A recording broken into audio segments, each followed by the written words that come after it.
This is MichMash, a weekly conversation where we try to unjumble an important and sometimes under-the-radar statewide story that affects you. I'm Cheyna Roth. And I'm Alethia Kasben. Well, Cheyna, the state's budget saga moved forward this week with House Republicans passing a spending plan for departments and agencies nearly 2 months after a statutory deadline to do so. Yeah, House Republicans kept their promise that they would pass a smaller budget than Democratic Governor Gretchen Whitmer and the Senate proposed. The budget that passed this week makes cuts to almost every department. That's right. The House Republicans did not cut the budget for the legislature, the Auditor General, which looks into things like how different agencies are operating, the Executive Office, and the Departments of Military and Veterans Affairs, along with the Department of Transportation. Everything else, though, saw reductions. For weeks, Democrats have been calling on majority House Republicans to present their budget proposal well after the July 1st deadline. House Speaker Matt Hall has said repeatedly that Republicans were going line by line through the budget to eliminate waste, fraud, and abuse, or at least what they thought was waste, fraud, and abuse. And the House Republican budget reduced or eliminated funding for a variety of items. We cannot go through all of them here and would not try to do that to you. But some of the reductions were, for funding for lead service line removals, funding for maternal health programs, funding for different autism kind of programs. It also reduced county revenue sharing and removed funding for the Arab American National Museum in Dearborn, the Charles H. Wright Museum of African American History in Detroit, and the Holocaust Memorial Center in Farmington Hills. Each received $500,000 each in another form of the budget. And then other departments saw a 10% sort of across the board reduction, and the House asked these agencies to find efficiencies to cover those cuts. And the budget comes in about $5 to $6 billion less than the Democratic proposals. The budget also works in some key Republican priorities in things like banning diversity, equity, and inclusion programs, and requiring departments to prioritize in-person work for employees. There's a requirement for the state's Department of Health and Human Services to seek a waiver banning the use of bridge cards for pop and candy, something we've seen in other states. And it boosts funding for roads and creates a violence prevention trust for local governments. But this is not the end of the story. There is finally a budget out there from House Republicans, and this is really where negotiating might begin in earnest between the House Speaker, Matt Hall, Senate Majority Leader Winnie Brinks, and Governor Gretchen Whitmer. As we have told listeners, maybe definitely many times before, the fiscal year begins October 1, which, if you have a calendar, you'll know is just a little bit over a month away. If officials don't have an agreement by then, Michigan could be looking at a state government shutdown, something we haven't seen since 2009. Senate Democrats have repeatedly said that they could not negotiate with House Republicans because they don't have a proposal. Well, now they do. So lawmakers won't be really in until after Labor Day, and we'll wait to see how negotiations go from there. And don't forget, both sides have dramatically different education budgets already out there as well. There's a lot of ground to cover in a relatively short period of time. MichMash will get more into this next week, but schools across the state have started their academic years without a clear state budget plan. So to drill it down, we saw some progress this week, but there's still a long ways to go. All right, we are going to switch gears here, and after this short break, we're going to talk to Gongwer's Lily Guiney more about schools, a potential new statewide superintendent, and some issues going on at the Department of Natural Resources. Stick around.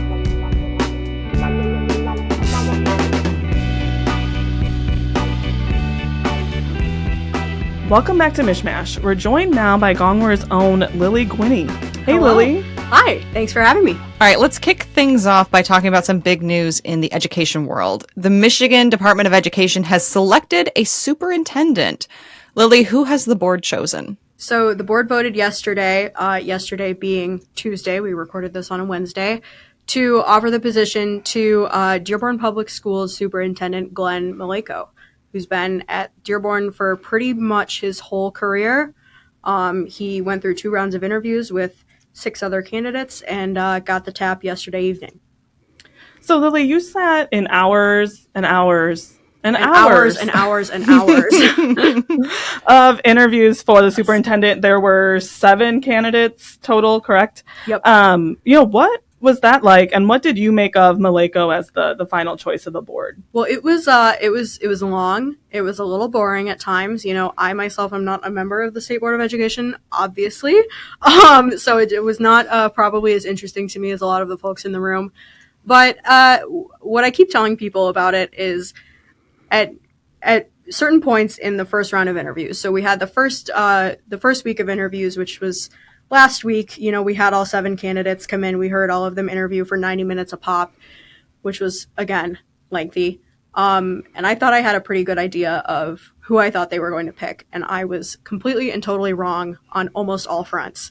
And I was like, okay, well, I guess I don't know these people as well as I thought I did. But I ended up being right that they were going to pick Maleko in the second round. And, it's, I think it is kind of indicative of a safe choice for the board. So Maleko is coming in as former president of the Michigan Association of Superintendents and Administrators, so he's pretty well connected. He's done work at the national level, having advocated for different education policies. He had in his interviews a lot of political alignment with the Democratic members of the board, but doesn't seem too political, which is, of course, something the board is kind of looking for. The role of state superintendent, it is a very, very political role, but they're not looking for a politician to fill it because, you're looking for the educator in chief, right?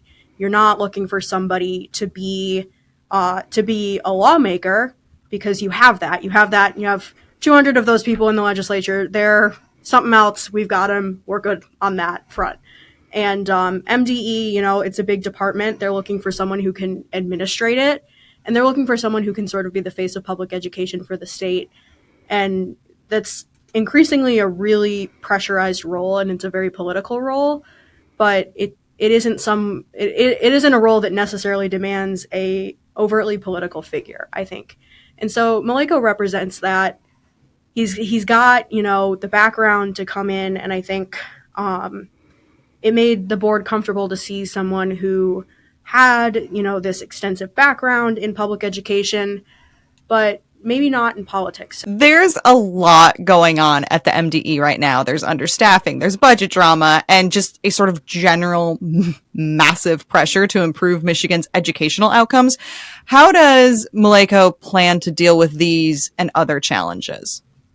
So I'll tell you what each of the candidates were asked to do when they came in yesterday for these final round of interviews. They were each asked to come with a presentation, 10 minutes on what their entry plan would be, which was basically, here's what I'll do when I hit the ground running if I'm chosen for the role. And Maleko's first steps that he said he would be taking would be to sit down, with pretty much everyone in the department, everyone on the board, individually and in small groups. He wants to do a listening tour of the state, and all of this talking and all of these meetings with stakeholders, which would, start within the department and within the board and then move to outside groups, all of the education organizations we know, and then parents and students and educators themselves. All of this would culminate in taking a look at the MDE's top 10 strategic education plan goals, which if you are in or around the MDE sphere, you hear about the top 10 goals all the time. I'm like, they should print it on a t-shirt, the top 10 goals logo, because it's everywhere. And so Maleko said his idea would be to, quote, fine tune the top 10 goals. I'm forgetting right now what year the top 10 goals were last altered in, but it was a few years ago. It's been a few years. And his take on it was, the goals, they're solid. They have a foundation of what we need to aim for in terms of fixing, in terms of quality, in terms of, where do we go next? But there are certain things like literacy, like student mental health, like, the post-pandemic brain drain we sort of see in kids right now that, maybe the goals need to be updated to reflect. And so his hope, he said, is that doing all of this stakeholder engagement, which I imagine would take months, if not a year or so, would, with the board's permission, because it would require the board's the board's support to come in and change these goals, it would culminate in sort of maybe fine-tuning, updating, changing, potentially altering the top 10 strategic plan. So certainly one thing Maleko is likely to touch on when he, enters this office in the next few months are, the statewide reading and other test scores. So those were released today. Again, we're recording on Wednesday. You've been digging into those, Lily. What? I have my numbers. What did those show? So we're looking again at another year, another round of test scores where the knee-jerk reaction from policymakers is, oh my God, everything is on fire. The kids cannot read. We're failing. We suck so bad. That's like the cliff notes of how people are reacting to it. But when you get into the numbers, it's a little more complex. So the year that we always look at when we're trying to gauge how kids are doing when they're reading is third grade, right? We've got third grade is like that magic year where we decide if a kid is going to be a good reader or not. And this year, third grade ELA scores on the M step, we had 38.9% of kids at advanced or proficient level, which those are two separate categories, but you kind of lump them together when you're reading the test scores. And then 24.6% were partially proficient. So the important thing to note when you're looking at these scores is that the M-STEP is what you would consider a high bar test. So it's more difficult than maybe what the classwork that kids are doing on the day-to-day is.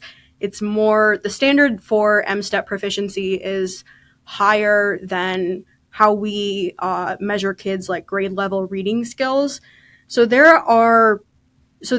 you could be a student who scores partially proficient on the M-STEP who is still reading fluently at grade level.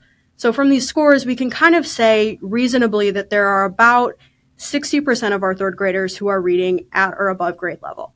Now that's my rough estimate from this. But we see that number, and the 38.9% of advanced or proficient, that's not a high number, right? Like that's certainly cause for concern, and I think everyone's looking at it that way. And it is a slight decrease from the 2023-24 school year. I thought was interesting in the announcing of these test scores today is the current superintendent who is retiring, Mike Rice. Mm-hmm. He did say that third and fourth grade reading scores are a concern. And he came to the table with some options of what he wants the legislature to do to address this. Can you tell us a little bit about those? Yeah. So Dr. Rice has had a very steady drumbeat of, his ideas for policy changes that could address this. And obviously the top of the list is implementing the new literacy and dyslexia laws. We are in kind of this limbo period right now where the legislature has passed these laws. They were huge, newsy, flashy things when they passed and were signed into law by the governor, but they have not really gone into effect at the classroom level. Like there's nothing, we're not having dyslexia testing in classrooms yet. We don't have literacy coaches in classrooms yet. So by and large, schools aren't going to be seeing the effects of this legislation on students for probably another couple years. So right now, it's about implementation. And Dr. Rice has been very clear that there needs to be full steam ahead, focus on implementation, which that will largely be the job of the next state superintendent. That'll be Dr. Maleko's job. And he's also talked about how he believes we need to make changes to the state's policies for instructional time in the school calendar. I've done some reporting on that you can read in Gongwer. And he's also talked about, the way that kids have lost learning time from the pandemic and how we make that up with time now. And so by and large, it's about, the policy changes that some of which we've already made that we haven't really started to see the effects of yet because we're still working on putting them into action. But then Dr. Rice's baby is really the instructional time. That's a big policy priority of his. And it'll be interesting to see if that remains a priority under the new state sup. So, Lily, you've also been following the State Department of Natural Resources, which has been pretty Interesting. We don't usually think of the DNR as being spicy, but they've had some stuff going on. And Yes. you had a story on its director, Scott Bowen, and a survey of his employees at the agency. Who is Scott, and what did staffers say in the survey? So Scott Bowen is the director of the Department of Natural Resources, though some of his employees may not know that. And and I say that because in this survey, this was an anonymous survey of DNR employees. And when I say anonymous, I mean there were no, like, these are totally randomized responses. These were written responses to survey questions from DNR employees. Some people say in the survey, I've never seen my director's face. I wouldn't be able to pick him out of a lineup. Alethia, you'll have to correct me. How long has he been with the department? Since 2023, I believe. Since 2023. So it's a couple years, certainly long enough that you would imagine your employees would be able to pick you out of a lineup. So this survey was given to me, and I was able to go over it and pick through. It was a general survey, a lot of feedback about a lot of aspects of the department. And, overall, the sentiment was that DNR employees, they love their jobs. They love their work. They're very passionate about, conservation and about natural resource management. Most of the negative feedback was pretty much entirely directed at upper management and the executive staff. And a lot of that was specifically directed at Scott Bowen. And Scott Bowen, if you're not familiar with him, he was formerly the director of the Lottery Commission and had spent time as an attorney, has been in other state roles, but has no background in natural resource management prior to coming to the DNR. And what, in your reporting, did Director Bowen have any, response to what his staffers were saying about him? So Director Bowen did not respond directly. And that's kind of been a through line here, is that I've been trying to get an interview with Scott Bowen since I got this job. I've been in Gongwer since February 2024. And my predecessor also tried unsuccessfully. And that's been turned down at multiple points. But for this story, I reached out to his spokesperson, and the response was largely, pointing out, here are all the positive responses that employees gave in the survey. And Director Bowen has been very responsive to employee feedback, and he is doing many things to engage with the staff. He's made these changes, et cetera, et cetera. I have to say the responses that the spokesperson gave in that email that were, pointing out positive feedback from employees, those were positive things about their jobs. People saying, I love the work that I do. I love connecting with the community. I love being outdoors. They weren't saying, I love Scott Bowen. It was very much, like I said, people who are passionate about their work and who love being at the DNR, maybe not so much the structure of the DNR and the folks at the helm.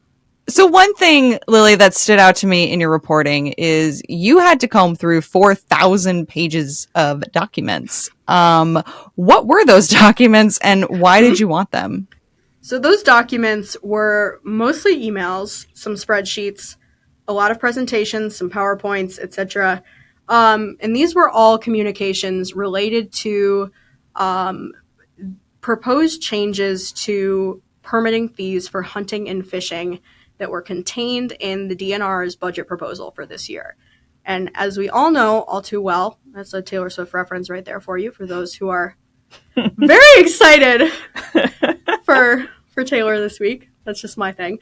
But for those of us who know all too well about where the budget stands right now, there is no resolution in sight as to whether or not we see any action on these permitting fee proposals. But this was a pretty big move from the DNR to request to increase fees for hunting and fishing licenses. That's something that I think they knew was going to be controversial when they proposed it. It did make it into the governor's executive budget recommendation. And so I was looking for these documents because, we wanted to get a sense of what the process looked like of getting that proposal into the budget. And in requesting those documents and getting those documents, it took a long time to get those documents. And then it took a long time to go through those documents. We kind of started to notice a lack of Scott Bowen, if you will. He wasn't very, so I FOIA'd for emails between Director Bowen, between his departmental budget director, between his, I believe his chief of staff, or his internal affairs director. I forget her title. And then I FOIA'd also for State Budget Director Jen Flood, any emails that were pertinent to those specific fee increases. And, of these 4,000 pages, 22 of those pages came from Director Bowen's actual inbox. So that's not very many. Most of the 4,000 pages came from the DNR Budget Director, Dan Lord's inbox. So of the 22 pages, and of all the 4,000 pages of those documents, only 2 emails total were sent by Scott Bowen. And one of them was just a forward, and the other one only had 1 line of text. And, I don't want to insinuate that Director Bowen wasn't involved in putting together his department's budget. These are just emails. This is just one slice of what I imagine to be a very big pie in terms of putting together a departmental budget. You have in-person meetings, you have phones, you have texts, you have Slack, you have Teams, you have whatever. But, looking at it from this angle, you have all of these DNR staff who are emailing back and forth, putting together PowerPoints, putting together spreadsheets, putting together presentations, preparing these proposals that they clearly knew were going to be something they would have to really sell to lawmakers and to the public. And Scott Bowen largely isn't involved. He's not, responding to emails where his staff are saying, well, maybe we should change this point to make it sound better like this, or maybe we should address this point, or maybe we should take out this. He's not even, on the thread saying, okay, sounds good. He's CC'd, but he's not participating. And, that's not to say that he wasn't meeting in person with people in the office or something like that. So we're actually seeking more information there. But, it's interesting to see that in addition to the employee feedback that we got via that survey, which is by and large that Scott Bowen is director in absentia, if you will. So we know, on the fee increases that Republican lawmakers are, the number one barrier, right? If it, can't pass the House or the Senate, it's not going to get to the governor and become law. But House Republicans also started discussing, their own proposal that would increase, a hole in the DNR's budget by making state park passes, free for military veterans. Yes. What is the DNR's take on this back and forth? So officially, the DNR is neutral on that proposal for making the park pass free for veterans. They said, so when this was in committee last week, essentially, the DNR legislative liaison was testifying. He's saying, we're not on principle, we're not opposed to this legislation. We just would need to backfill the funding in our Parks and Rec budget. And one way that they have proposed to do that, and this was actually brought up in legislation last session that was not passed ultimately, but was by proposing to make that recreation passport an opt-out model, which I'm pretty sure you guys have discussed on here before, or we've written about at length over here. So when you go and you get your license tags renewed, you get opted in to your recreation passport, charges you however many dollars, I think it's like $15, and you get your state park pass. Republicans are very opposed to that. So in committee, the DNR legislative liaison, he says, moving to an opt-out model for the rec passport is one way we could do that. And Rep. Pat Outman from Six Lakes, he says that's not going to happen, essentially. And so you could kind of tell, there is maybe this fundamental impasse between the DNR and House Republicans right now, which is the DNR feels that they are in kind of a budgetary hole. They've got staffing issues. They have management problems. They wish they had more money to solve. And House Republicans view the department right now as kind of this like leech of state government overreach that is, wasting money. And if they want more money to solve their problems, they should cut from within. So I don't know that this bill regarding passes for veterans is going to come to pass in the way that maybe House Republicans are hoping it will, because you have, this fundamental different footing between the department and the legislature right now. And I don't know if that's something that people are going to be able to overcome very easily. Lily, thank you so much for joining us here today on MichMash. Thanks again, guys.